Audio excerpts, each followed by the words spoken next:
getting closer to passing Ray Allen for the most threes all-time, dropping 6 last night in a win versus the Blazers by 10 points. He had history on his mind. His 6 made threes on 17 of 19 shooting. His next shot at the record will be Saturday night against his brother Seth at the 76ers on ABC. Jay, what is Steph's impact on the NBA? Are you okay? I will be. As long as we don't talk about your heart the rate Knicks, got extremely high. we gonna have real basketball conversation. Because that's what apply to the Knicks right now. Say that. Now I'm applying to the Knicks right now.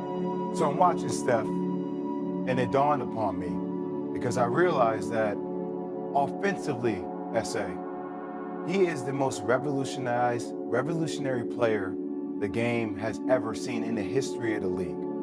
In the history of the league. Now, I'm not saying what Michael Jordan has done off the court, because Brand Jordan is something that will transcend time. I'm not. But on the court, he has forever disrupted the geometry of the game of basketball, SA. This is a guy that once he steps his foot over the half-court line, you have to pay attention to where he is all time, every single time. Even the way he shoots the ball. He is, when you're waiting to shoot the ball, it's like you hold your foul through, it looks pretty, you see Ray Allen, you see Kobe, you see MJ, hold it. He shoots it like a slingshot. The way he gets shots contested, he makes those shots look as if they're available, open, easy shots from long distances that we've never seen before. That's point number one. Point number two, to add on to the most revolutionary offensive player to ever play the game of basketball, is when I watch Michael Jordan or when I watch LeBron James, I'm like, man, he's 6'10", he's 260, that's Karl Malone, that's Magic Johnson combined. I watch MJ, I'm like, he's 6'6", got a 45+ vertical. I can't do any of those things. Stephen Curry is an everyday Joe megastar. He is our size, SA. When you see him, it's like normal people. You can't work hard enough to be LeBron James. You can't work hard enough to be Michael Jordan. I'm not saying you can't work hard enough to be Stephen Curry, but it sure as hell feels like if I get 1,000 shots in the gym, if I just keep working on my handle, I keep working on my 3-ball, I may be able to shoot the ball like Steph because he's a normal human being. He's not somebody that, I'm a normal human being. When I look at guys on the court, I'm like, man, these guys are aliens. Kevin Durant, 7'1" out here doing all this stuff. I can never be 7'1". I can never be 6'6" like Kobe and jump out the gym.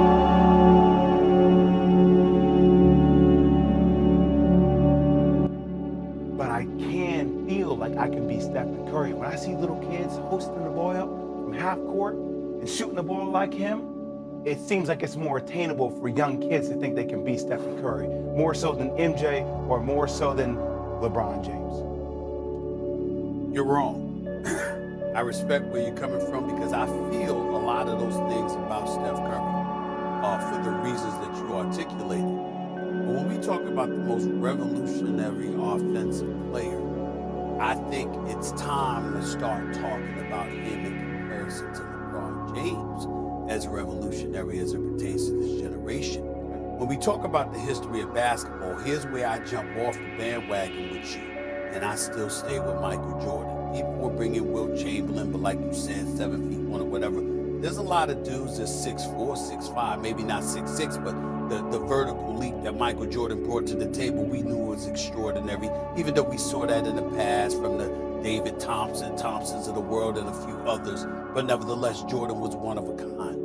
Here's where I think you're cutting Jordan short in terms of his revolutionary impact on the court.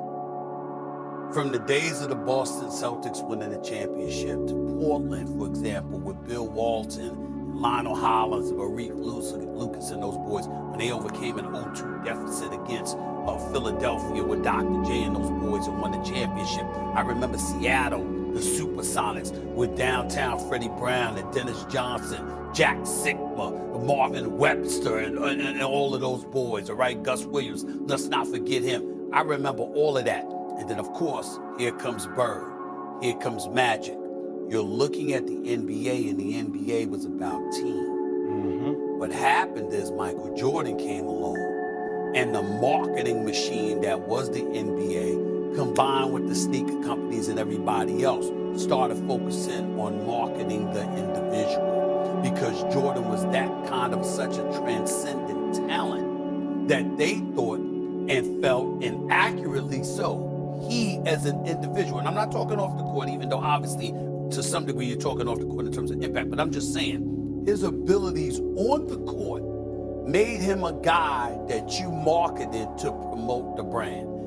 Kobe and LeBron and everybody, even Vince Carter and all of, they followed. But it started with MJ as the individual. Now you could talk about Magic and Bird, but that was about the rivalry. It wasn't about their Herculean talents per se, even though both were great. It was about the fact that Bird was Boston and Blue.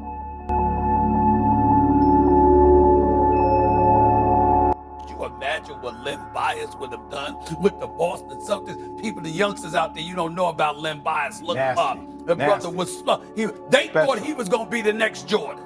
Okay, that's how special he was. And he was bigger than Jordan, too. But he had a chiseled body, could shoot the whole nine. But I'm saying when you look at Jordan, and Magic obviously was Showtime with Worthy, Byron Scott, Kareem, all of these guys. But when you looked at Jordan, and Jordan came along, think about what we had in the league. I just gave you the Celtics and the Lakers personnel. I didn't mention Isaiah and the bad boy Pistons. I didn't mention Dr. J with Moses Malone and how they interrupted the proceedings by winning the title in '83.